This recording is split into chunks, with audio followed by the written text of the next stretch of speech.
ওকে, so আবারও চলে আসলাম চিলক্সে। আমাদের বাড্ডা ব্রাঞ্চে যে চিলক্সটা আছে ওই চিলক্সে না আসলে আসলে আমার ভালোই লাগে না, কারণ কেএফসির চাইতে না এখন আমার বেসিকলি আমার চিলক্সটাই বেশি ভালো লাগে। আর চিলক্সের সবচাইতে বেশি আমি স্পেশালি আমি নাগা ড্রামসটাই বেশি খাওয়ার জন্য যাই। তো এখানে কিছু ফুড মেনু দেখা যাচ্ছে। তো ফুড মেনু দেখা আমার অলরেডি শেষ। ফুড মেনু দেখে আর কি করব, কারণ সবই আমার মুখস্থ। তো নাগা ড্রামস আর কিছু কিছু অর্ডার করছি, বার্গার অর্ডার করছি। বার্গার আর এখানে যেটা দেখতে পাচ্ছেন এটা হচ্ছে কোল্ড কফি, যাতে নাগা ড্রামসের বেশি ঝাল লাগলে কোল্ড কফিটা খেতে পারি।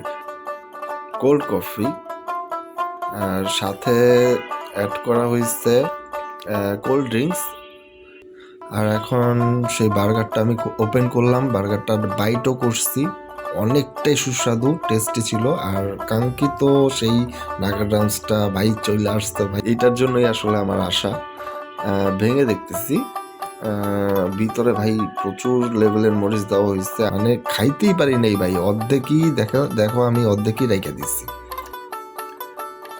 ভাই। ফার্স্ট আমি চিলক্সের নাগা ড্রামস আমি অর্ধেক একটু কম রাইখা দিছি, খাইতে পারলাম না। তো যাই হোক, ব্লগটা